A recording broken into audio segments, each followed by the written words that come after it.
মার্কিন president Donald Trump ঘোষিত যুদ্ধবিরতির পরেও ইরান ক্ষেপণাস্ত্র নিক্ষেপ করেছে বলে ইসরায়েল দাবি করেছে। এরপরে এর কড়া জবাব দেওয়ার হুমকি দিয়েছে ইসরায়েল। দেশটির প্রতিরক্ষামন্ত্রী ইসরায়েল কাটজ মঙ্গলবার বলেছেন, ইরান এই যুদ্ধবিরতিকে সম্পূর্ণভাবে লঙ্ঘন করেছে। এর জবাবে আমরা শক্তি প্রয়োগ করব। টানা সপ্তমবারের মতো বেস্ট টিস্যু পেপার ব্র্যান্ড হিসেবে স্বীকৃতি পেয়েছে বসুন্ধরা টিস্যু। ইরান এখন পর্যন্ত এই হামলার বিষয়টি নিশ্চিত করেনি। ইরানের পররাষ্ট্রমন্ত্রী আব্বাস আরাকচি আজ ভোরে বলেছিলেন যে ইসরায়েল যদি হামলা বন্ধ করে তবেই তারা জবাব দেওয়া বন্ধ করবেন। ইসরায়েলি সেনাবাহিনী বলেছে তারা ইরান থেকে উৎক্ষেপণ করা কতগুলো ক্ষেপণাস্ত্র শনাক্ত করেছে।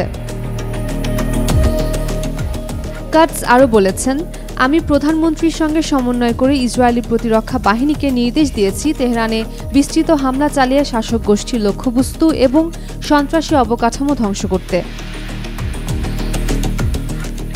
এদিকে এক আইডিএফ কর্মকর্তা সিএনএনকে জানিয়েছেন, ইসরায়েলের আকাশে ইরান থেকে ছোড়া 2টি ক্ষেপণাস্ত্র আটকানো হয়েছে।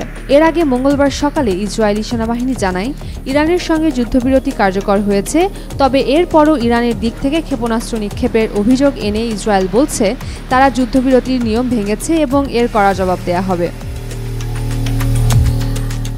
প্রতিরক্ষামন্ত্রী কাটজের ভাষায়, ইসরায়েল এখন তেহরানের সামরিক অভিযান চালিয়ে ইরানি শাসক গোষ্ঠী ও তাদের সন্ত্রাসী অবকাঠামোকে লক্ষ্যবস্তুতে পরিণত করবে।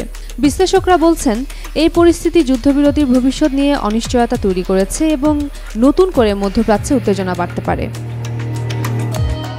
উম্মেরুম্মান ক্রান্তি, Daily Sun. For more updates, follow us on Facebook, subscribe our YouTube channel, get the latest update on www.daily-sun.com.